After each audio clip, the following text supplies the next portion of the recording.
Hey guys, I'm here to get into one of my all-time favorite musicians, Prince. Prince is somebody who's kind of like I think really been brewed deep in my subconscious through a lot of my youth, but I never really sat down and actually looked at just how much his music low-key influenced me until I got like my 20s. So now I've increasingly just built this relationship with Prince's music, and I love this man. I absolutely love his enthusiasm so much.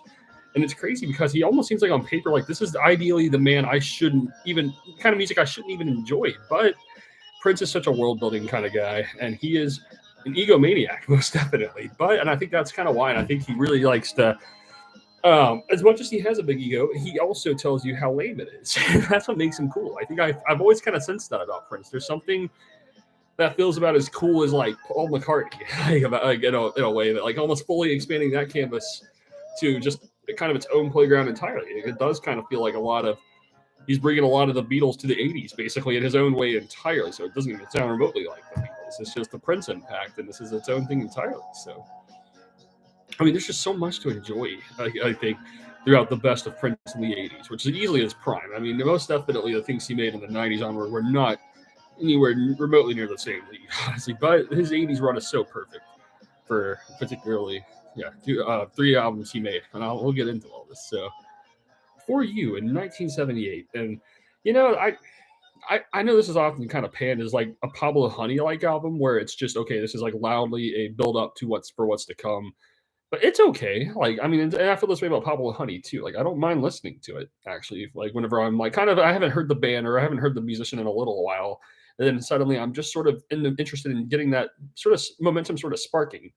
But I mean, songs like Soft and Wet and I'm Yours are just pretty cool. I mean, this is just it's a pretty good listen. It's not like nothing stands out whatsoever. 'Cause, I mean, it doesn't really stand out quite like his next album, self-titled Prince in 1979. And that's when he really started to acclaim his own rise. And the best song he did at this point was easily "I Want to Be Your Lover" with the amazing melodies and the vocals. Because I mean, this is just awesome. I mean, I also really enjoy that song "Lover" because this song and "I Want to Be Your Lover" just kind of feature like something of an extended groove, and it's just fun. And I mean, Prince is just kind of rocking out the entire way. Songs like "Why You Want to Treat Me So Bad," it's just really good funk energy, and yeah, I mean, this is really cool stuff, honestly. And yeah, like "Dirty Mind" in 1980. Like I think that's when Prince started to really again. It's just kind of progressively kept getting better and better throughout a lot of the '80s stuff. And this is where, yeah, I mean, he's certainly letting out that he's got a freaky hit. Like he's very sexualized kind of person. So, and I kind of realized it's like, okay, like it's interesting to interpret a man who is just on this crazy rock and roll journey and this loud about, like, never perhaps as a musician been louder about the fact that he's enjoying it sexually, like what he's going through, which is kind of why it has to get to a point where it's kind of irritating. And, if you can't just kind of make it ultimately lame, like inside of all that. Like, I really love the pop ballad, like "When You Were Mine." I mean, and just a lot of good grooves going on in the song "Head" as well. I mean, a lot of this kind of feels like it's kind of like a foreshadow of a lot of stuff he would go on to do with "Purple Rain," a certain masterpiece. We'll get to that. I mean, stuff like "Uptown's" all right. But I don't know. This is just one of those albums that is just a unique kind of atmosphere to it that's almost hard to properly talk about effectively. I just really get a kick out of this album. It is really good, and it kind of it still feels like it's building up. You contrast it when we get to the Purple Rain there, and Sign of the Times. That's his masterpiece. I think that's quite easily his best album, Sign of the Times. But building up to it, I mean, there's just so many good hooks going on here. And I don't know. Prince just really knows how to make it engaging. Always, like it's always so interesting because he's just having fun and making you want to dance about it. I think that's the feeling I like about Prince. He actually, very few musicians make me want to dance, but Prince does. And Bjork kind of has this as well in her kind of way. But I think Prince gets into it really smoothly because, again, he's hypersexualized, but he knows how to speak that universally enough to where it goes beyond that. And it's just kind of transcendent, honestly. So, I think that's what's really powerful and timeless about Prince. It's like, I think it's the ultimate. It is and it isn't about all that, kind of contradiction that's always there. So it's always just like being stuck with strange thoughts. But literally, he's optimistic about it. He's 100% optimistic about having all this. And that's a pretty cool thing to face. I mean, pretty fantastic stuff here. Then we get even more stuff with the album Controversy in 1981, and that's just Prince kind of going even further into pop. And sounds like a lot of these songs are just kind of make it out and stuff. So explore really getting into his own sexuality, going kind of crazy with his sexual, like just yeah, I guess just search in his own kind of way. That's the thing. I don't even think about that stuff. You know, it's like I'm very removed from sex myself, but studying it, a person's sex life is really fascinating. I increasingly learn that more and more. So because you're just literally in the head of a perverse mind who's perhaps going on a bigger adventure. Maybe that's kind of why I'm interested in it in a certain kind of way. And it's a journey I'm not going through, but I'm like somehow it subconsciously washes over me and does make me feel like I've lived in a certain way, you know, just by simply hearing it.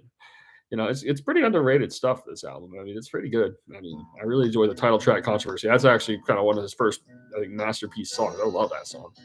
And it kind of just talks about just going for it, you know, just doing your own thing to be, you make it better. But I mean, it's crazy. That's most definitely for sure. It's certainly an outrageous and over the top kind of guy in a lot of ways. Um, that's the thing about Prince. He is just an outrageous person. Like he takes on continues like David Bowie to just even more. Like it feels like in his own kind of way. Like maybe like the Rise and Fall of Ziggy Stardust era is kind of coming out here, but now it's just like again more openly, even more openly perverted. But he's even more just kind of learning how to embrace that without it being the irritating type of sex. You know, this is actually like okay, like this is kind of like what it actually is. It feels kind of weird, but ultimately it should feel comfortable.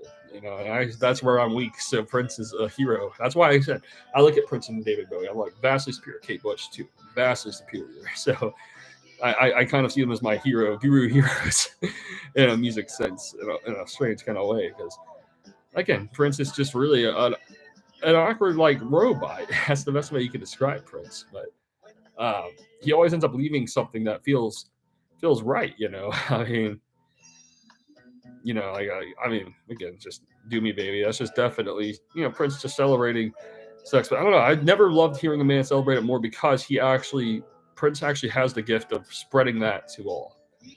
And he can speak to the lonely man with everything he's going through perfectly because he tells you it's lame as much as it's awesome. Like I think that's the perfect balance when you're like on a kind of like a higher plane. It's just like you know that you're awesome, know that it's also lame. Like just kind of it's like right in the middle of all that.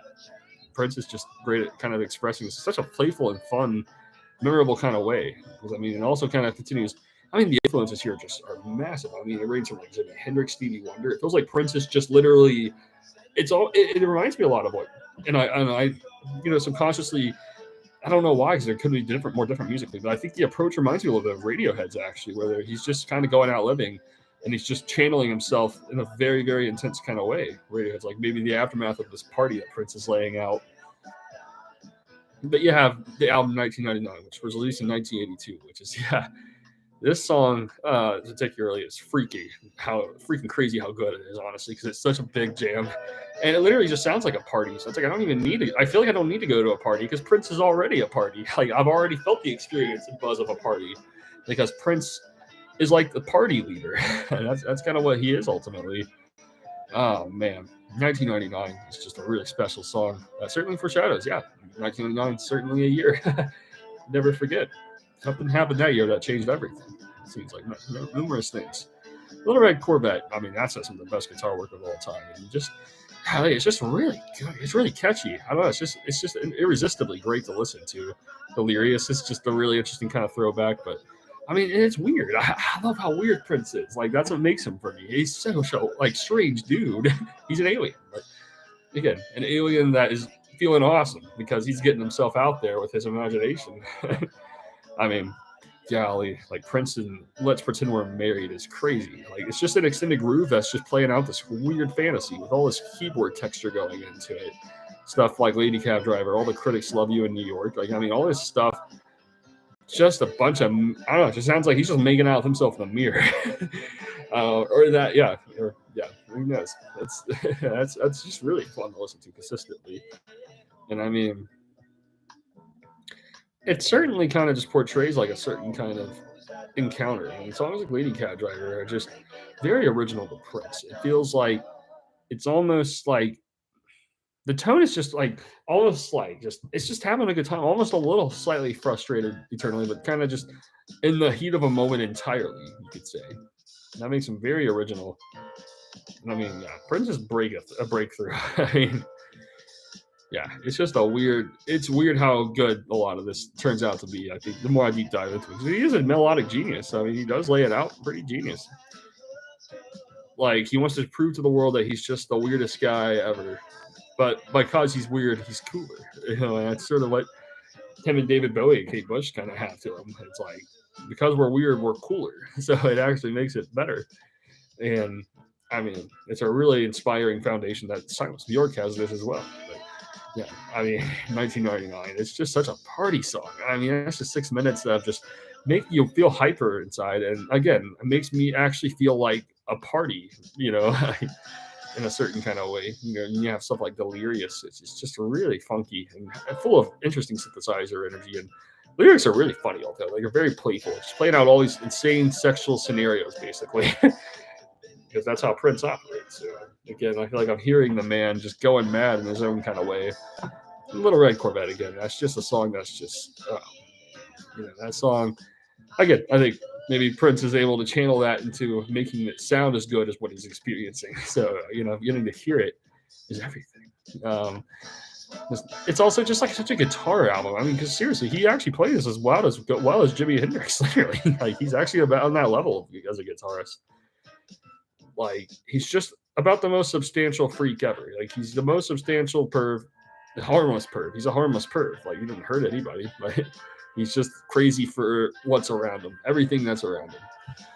So songs like Ruts, Pretend We're Married Again, just kind of have this, like playing out this sort of scenario in your mind, only for it to hurt at the end. That's really cool. It's just DMSR, which stands for Dance Music Sex Romance, and that's just wacky on the keyboard and the guitar all the same. I mean, I love the guitar work in all these songs, like Automatic, Lady Cab Driver, all this stuff just really does kind of feel like a lot of the spirit of Jimi Hendrix in the 80s. And now it's like a lot even brighter and happier, even better production. I prefer Prince nowadays because I think everything, the details of what he puts into this balance of feeling awesome and feeling lame at the exact same time, and how it's worth it to feel both ways, it's just pretty timeless. And I think this is going to only be more important as I get older. It is like ahead of my time. I feel like it's still ahead of my time. So that's why talking about Prince and talking about David Bowie, like it can almost be intimidating. And Kate Bush, I spent so much time with Kate Bush. I honestly, I could just talk about her again. I might talk about her again, honestly. She's a good probably go on forever if I actually want to. But I don't know. All the critics love you in New York. It's just that one's all right. It definitely has a little more of a gimmicky feel to it, but overall, something in the water does not compute. I love that because it reminds me of some stuff like Miles Davis is doing on Get Up With It, which it can also kind of be reminds me a little bit of some stuff of sound effects from like a Mario game. I mean, I don't know. It's just stuff. It just feels. It's a double album. I forgot to mention. 1999 is a double album. I mean, definitely building up to Sign of the Times. That's when he really got his all-time masterpiece. It's just the way he evolved is so fascinating, and it's like I'm still taking in what this progression is exactly. But it's one of a kind. It certainly speaks. It's about being playful and completely eccentric, and yeah, I mean that's 1999, and then we got his first masterpiece, like grand masterpiece. It's Purple Rain in 1984, and this is a big album. I mean, this is when I did hear this like some growing up, and I think this subconsciously blew my head as a really special kind of place of time. In the year 1984, that was interestingly a very special time. I get a lot of masterpiece films came out this year, some masterpiece albums such as R.E.M's Reckoning. It's just a very different time, and I mean. Songs like The Beautiful Ones are just so good. It gets really funky in songs like Let's Go Crazy. And Baby I'm a Star is one of my all-time favorite songs, just celebrating the feeling, the sensation of a moment where you feel awesome. And the Sparkling Pop is just, I would die for you. It's just so heart just felt and so beautiful. Darling Nikki is him getting extremely perverted. I enjoy his take on it because this is like the cool side of it. There actually is that's part of style. There is a cool side to it, but then there's a lame side to it, That's what's kind of crazy about it all. And then you got like Computer Blue, which is just such a groove. Like Take Me With You, it's just, oh wow, playing out. It's just, it all just feels like it's playing out a big fantasy that turns out to be an illusion, but you're kind of living in the fantasy on this album. The song like When Doves Cry, just, it's not even bass in it. So I used to, I think, frustrate me a little when I was younger, but now I absolutely, I kind of love it all the more because it's its thing. It's just the keyboards are doing the talking and all the vocals and the way that it's just one of the strangest songs of all time to be this popular. Again, it reminds you of like the film Blue Velvet. It's like, how did this even get popular? It's such a weird song, but I love it all the same. I mean, golly, definitely reminds me of like the best of the Beatles, its own kind of spirit. It's just kind of celebrating a moment, of feeling a certain power inside. That's kind of what the self-titled song represents, just embracing this moment, embracing the color of purple. And I mean, there's just nothing that sounds like this album. I've never heard anything that remotely kind of just gives me the same sense of just like, it's like excitement, the face of death, and then just like kind of just feeling empowered over both of those, and also kind of feeling past the feelings of regret because it's like, well, I feel this good, just listening to it. And I mean, there's just nothing quite like it. I mean, like I Would Die For You and Take Me With You are just some of the best songs. And the way he sings in Beautiful Ones is just absolutely perfect. It really is. It's just, yeah, I mean, it's just Purple Rain. It's just, I think that this album certainly portrays its own thing entirely. It's just kind of being a completely original force in music. And, this is kind of an updated take on a lot of the stuff Stevie Wonder is doing. Equally perfect, I'd say. In the end, it's equally optimistic in some way, but it's just a lot more open about perversion. Stevie Wonder was certainly not perverted. Prince is, and like a little bit of a, yeah. And I mean, that's how Prince is. He's like kind of the maybe the most talented, harmless creep, and yeah, I mean, everything that he goes through certainly comes right through his music. But it's just the substance that lives inside of him, and he has intense individualism. He does portray that very well. Man, the way he can play, it's really different. This is some of the best pop music of all time. There's just a lot going on in Purple Rain. It's just really great. This is. Oh man, Let's Go Crazy. I mean, it's so fun. It's just, I feel like this whole album is just like one giant emotional outburst of just embracing life and all of its glory and pain. All like, it's kind of the way it feels, but I ultimately feel like I'm at a party embracing all this, so it just feels great. Just thinking about freaky things, really. Yeah, like this is, again, I'm the furthest thing from a sexual person. I'm not interested in all that, but somehow I think that because it's out everywhere in society and it is part of human nature, there's a lot of things that make my head a little skewed about it. So Prince actually like lightens me up a lot about the topic more than maybe anyone else outside of David Bowie and Kate Bush, because I kind of hear New York. I kind of just hear like he's really into sex. Like that's the thing, but the way he expresses it is just making it cool because it's weird, and he kind of just goes on about how weird it all is rather than how great it all is. That's kind of his take on it consistently, and I think that inspires me so much that I subconsciously have just kind of had this. I guess my ego is just saying like, okay, just get this without any sex whatsoever. But Prince kind of shows you where, okay, in the end of the day, this is the human nature way of doing it, of getting to, I guess, enlightenment, a certain sort, you could say, sharing that with someone. But I think I like to find enlightenment by just pure prayer right now, simplicity, because I'm realizing that simplicity is just as important as all those upper values of enlightenment. But Prince kind of goes so far overboard with it that it's like he really does kind of end up portraying that that's not everything. So I think that's why the whole reason he means so much to me. I mean, The Beautiful Ones just has about the most beautiful ending, and just there's so much catharsis to this song, and so much an emotional, I guess just revelation. I mean, it feels like sunshine and rain all at the same time just coming through. Take Me With You. Just like, yeah, these songs are just so out there. The jamming is just very original. So that's Purple Rain. I really feel like this man's got it in a very unique way on this album. He's crazy, man. Crazy man, that's awesome. That's what Prince is in a nutshell. And hey, like, I'm all for it. This really does do something to me. Like, kind of just. And I think a lot of it is that it kind of helps me. I think Prince might be one of the best on this album at kind of relaxing me socially. Literally, Purple Rain might be the most socially relaxing album of all time. I literally feel like shakes off about every anxiety I can think of. And I think that maybe that's a part of it. Because I kind of like rock stars who are. I don't like it when they're just kind of into it. Maybe that's why I didn't give Rolling Stones a favorite, although they are a pretty good band, a significant band in moments. But overall, I'm not going to call myself a fan because I think too many artists came around and evolved this to being more open about the lameness of it all too. And Prince certainly would do that just as much because it's just weird stuff. Like life is weird. And I think it's Prince's kind of outlook in a lot of ways. So it's pretty great stuff. But Around the World in a Day came out in 1985. And this is, I don't really like this album that much. It definitely feels like a major come down after Purple Rain, but all the same, it feels like he's honestly just kind of retreating to influence from like a lot of 60s psychedelia, which is very different. Purple Rain does not feel psychedelic. Prince typically doesn't feel this way, but on this album, like almost like a Sgt. Pepper, he's almost wanted to do like a Sgt. Pepper's kind of thing, but it's not quite on that level for me. I mean, Raspberry Beret has some great stuff to it, but I don't know. It's just overall a lot of experimental stuff going on here, such as like America Tambourine, and there's just nothing disappointing about it whatsoever. But it's not really that great either. Like, it's kind of just right in the middle. It's almost like very ambitious, but without a lot of heart. You could say like, yeah, it just feels like it's kind of a dated end of psychedelia happening in the '80s. Strangely enough, it's really not one of my favorites.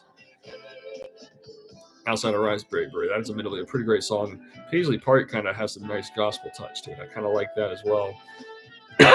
There's some good like free jazz moments on the piano, but I mean parade music from the motion picture Cherry Tree. That came out in 1986, and I've never seen this film. It doesn't look terribly interesting, honestly, but I mean, there's some songs here that just kind of show. I think Prince is just getting really gritty, but it's really not one of my personal favorites because I feel like he's really building up to his masterpiece, grand masterpiece, Sign of the Times, which is coming. But I mean, songs like Christopher Tracy Parade, Under Cherry Moon. I mean, it's just all kind of just showing Prince being really gritty, honestly. And I feel like there's just something very careful about the way that he goes about. Almost like it feels like he's getting into a lot of revolutionary themes. I think that's the thing that hit him after Purple Rain, making a masterpiece that like spoke to the world. Does something to your psyche. And I think Prince was one of the first musicians just to be really open about, like, I guess the feeling is something of like a consistent, damn, I'm feeling good, like all the time. And literally everyone else is like agreeing. That's something crazy. Makes you feel crazy all the time. To a point where there's isolation. It's like, that's where it's lame. Like, it's not, because it's like literally, I think Prince knows it's not everything, but he'll never tell you. But that's kind of his mystique. Like, he feels like a lame-o as much as he feels awesome the whole way through. And that's what's so meaningful about it all. It's just that perfect balance of the two. That's what makes him so important to most about anything moving forward, really. But I mean, I really like the song Kiss. That one's pretty good. But yeah, I mean, again, revolutionary things were coming to Prince because Sign of the Times is the album where he got completely philosophical about just basically what is all of this? What is the way rock has impacted America? What is all this? He got sort of Prince playing out his own foundation in the year 1987. Oh, I'll get to that. I gotta save it. I'm just excited about it. But on this album, yeah, it's like, honestly, that's the funny thing about Prince. It's like he's so ambitious that he doesn't even care if he embarrasses himself because he just feels like he's so awesome all the time. But I mean, yeah, it's pretty good. I mean, I think this is the album that actually has like a naked Prince on it. It's like, man, that's just a little over the top. He's getting over his head. But yeah, the best album Prince made, most definitely Sign of the Times. This is a masterpiece. I used to say Purple Rain was my favorite album by Prince, but this has grown to be the best work he did because that album, Purple Rain, just feels like a really tight album, while Sign of the Times is about the loosest album. Like, it literally does feel like his White Album and his Abbey Road. It's like both, almost a combination of those two, and it just feels like it's kind of just a perfect playground of songs. I mean, everything, especially on the second half of it all, is just, golly, every single song is just kind of perfect. It feels like, I mean, the best song he ever made, I think by far, is I Could Never Take the Place of Your Man, which is the ultimate Prince song of confession of I'm not number one. I feel like a loser, but he does it in a way that's so cool that, okay, you are a winner too. And he knows that too. So, the expression that he does it in a way that's so smooth that, okay, I can feel this way too, kind of feeling kind of comes out of it. I really love If I Was Your Girlfriend. I mean, that's a really warm, kind of unique sort of love song that kind of slips around a lot of. I think Prince just chills me out completely on perspective of difference in gender. It's just Prince kind of has that touch of just like, again, literally does like asexuality, just like David Bowie. I mean, it goes beyond the realm, is sort of what they're portraying. It's kind of, it's not psychedelic what they're doing. It's just they're walking the ultimate philosophical realm of what it is to be a superstar.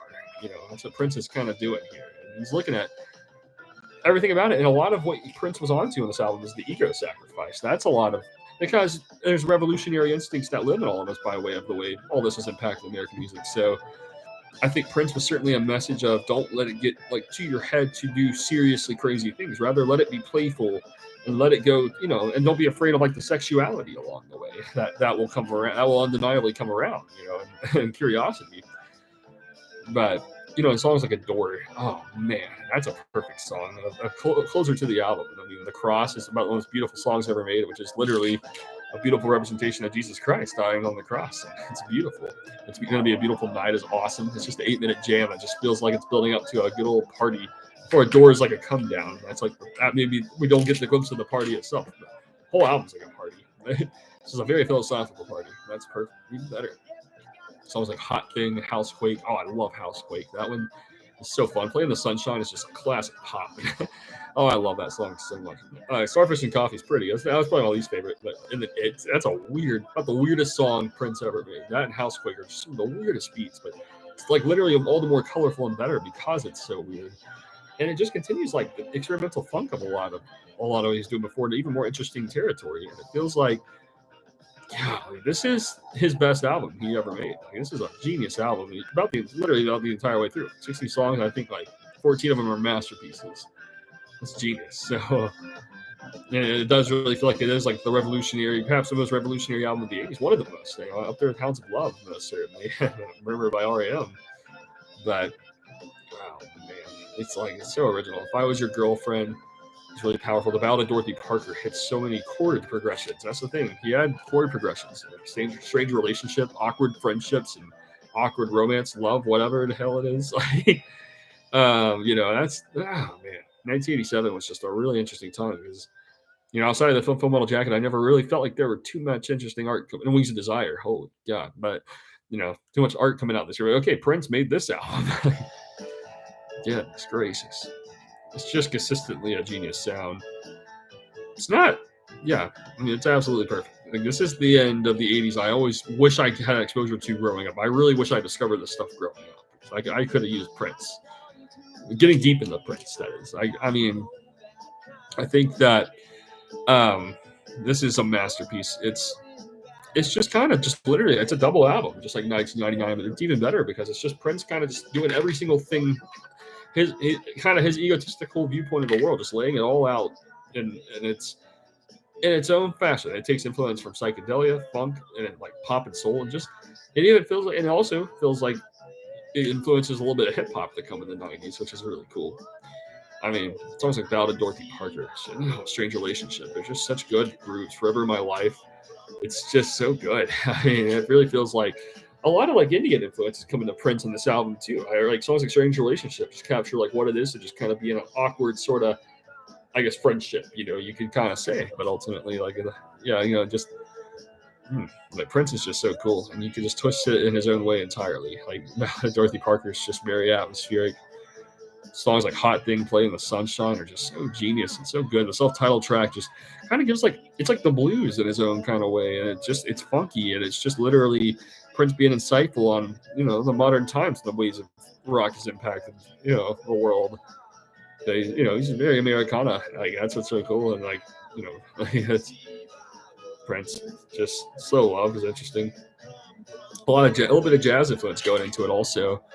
I mean, this too is just perfect. I mean, golly, this is just so good. "The Cross" is just literally so beautiful with all these amazing guitar riffs going into it, and just the vocals feel very emotional the entire way through. And it's just like the sitar going into it also.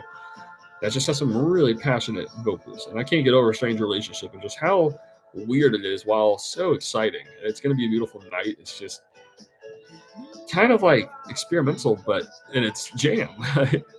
I mean, I think the 9 minutes in here go by and it feels like 4 minutes because it's just so consistently engaging and puts you straight in a moment.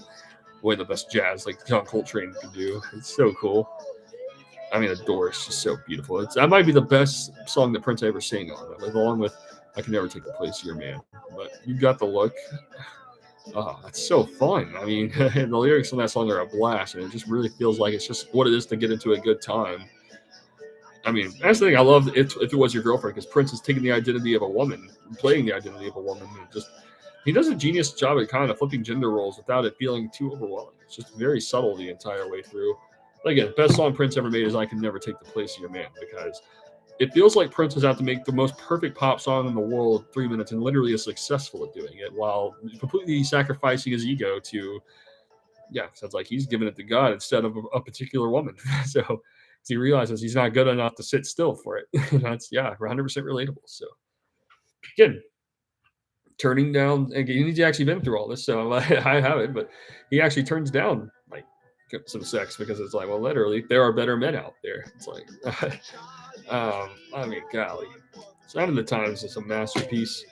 This is kind of the most perfect, I guess, just quirky kind of sound there is. I think Prince kind of perfectly captures what it is, all the awkward energy. It's really, really beautiful. We got 1988 Love Sexy. And that's just, oh, that's a weird one. And that's the one that has that weird album cover. It's like him almost nude, just sitting there in a weird kind of way. I don't know. I'm not feeling this album. This is, again, after Sign of the Times, Prince isn't the same. I'm not really feeling all this anymore. It feels like he's literally too far up his own bubble.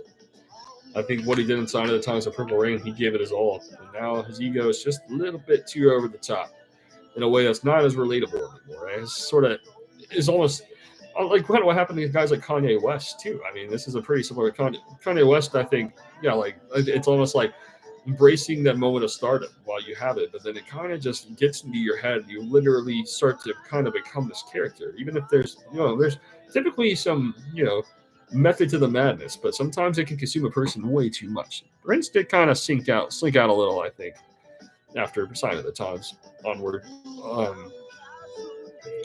But then you got the album Batman in 1989, and that's just, man.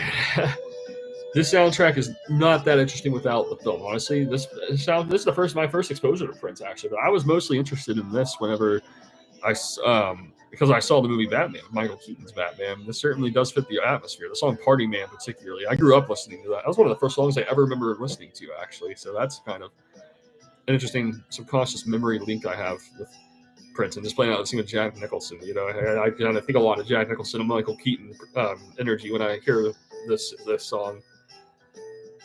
But it's okay. It's nothing too special. It's just kind of just advertising itself as interesting hooks, but ultimately not one of the best of all time.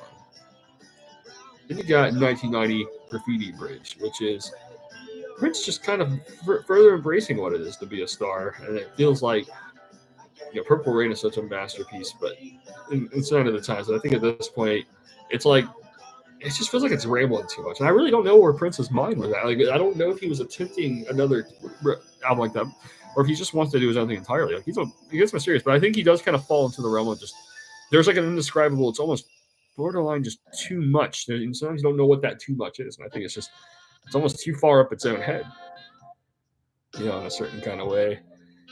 And it's just really not one of my favorite sounds ultimately. You got 1991 Diamonds and Pearls.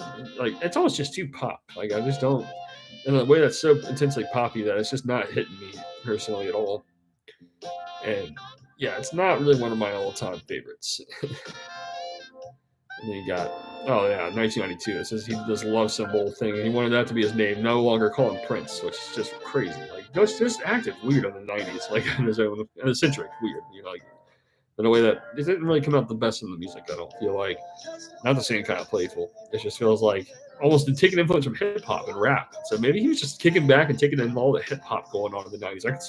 I can most certainly imagine Prince loving hip hop, like 90s hip hop. But I mean, it's kind of an over the top sort of sound. It's very intense. It's a lot. Then you got Coming in 1994. Yeah, I don't like that one. It's just, again, just kind of just going way too deep into this particular sound. I'm not ultimately really feeling. Not one of my favorite Prince sounds.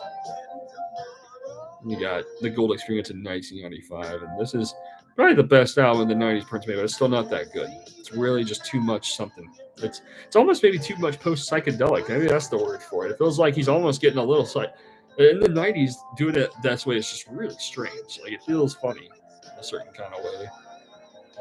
And there's kind of a classic sound here, but ultimately nowhere near as good as the best stuff from the 80s. It just feels like it's maybe a little better than like Love Sexy. I'm not the 1996 Chaos and Disorder. This is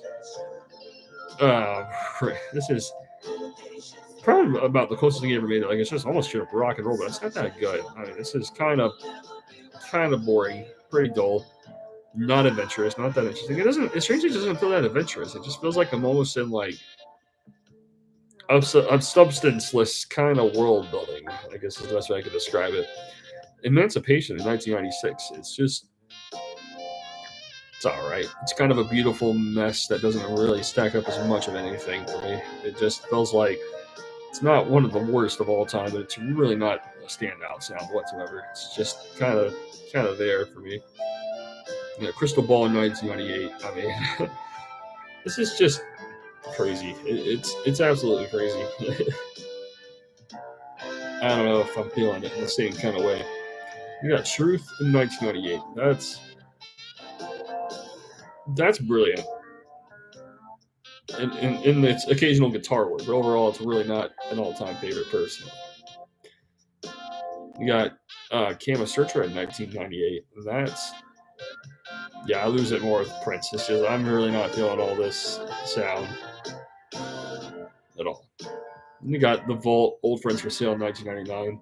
And this is just kind of Prince just kind of taking a vault of a lot of other stuff he recorded. Apparently, he recorded like thousands of stuff throughout the 90s and 2000s. I don't know. Apparently, a lot of it didn't really land. Most of it didn't land at all. Just kind of Prince like, okay, just let him do his thing.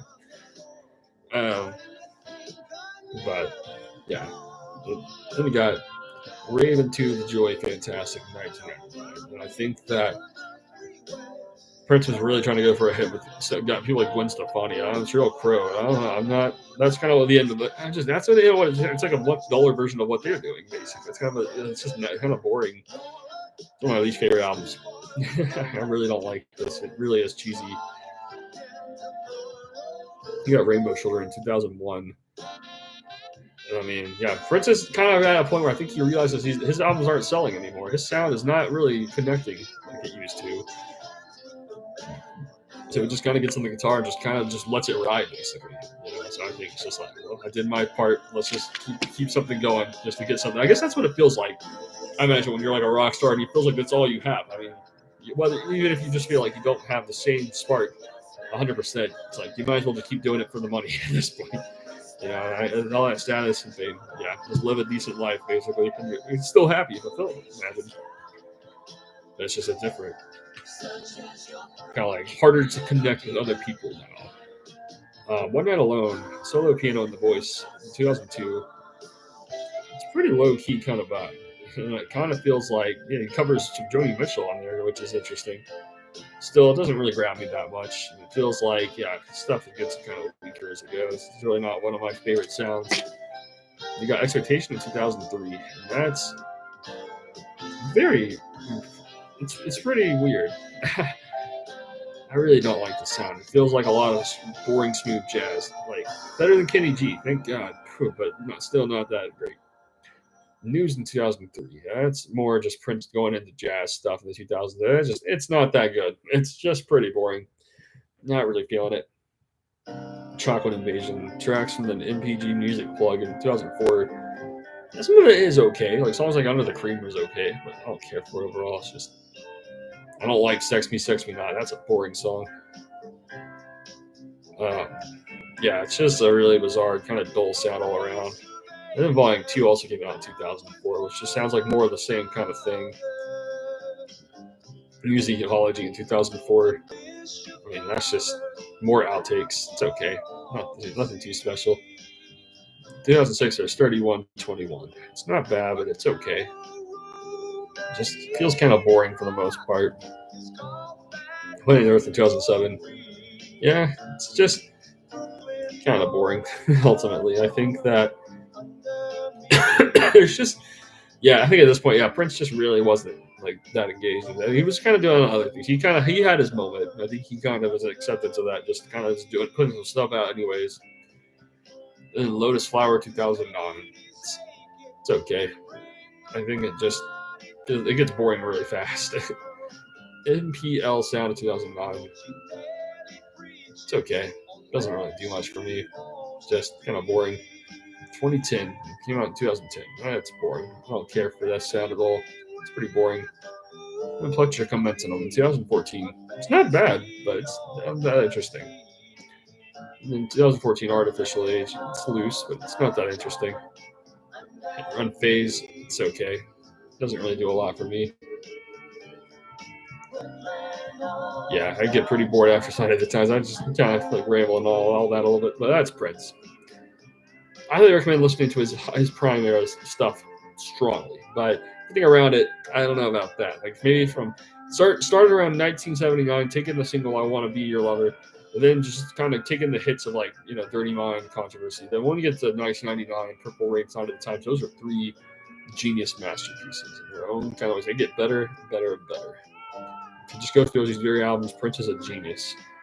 And what he laid out is just really perfect at kind of capturing what it is to be a rock star and kind of embracing an ego of finding that perfect balance of feeling awesome and feeling lame at the exact same time.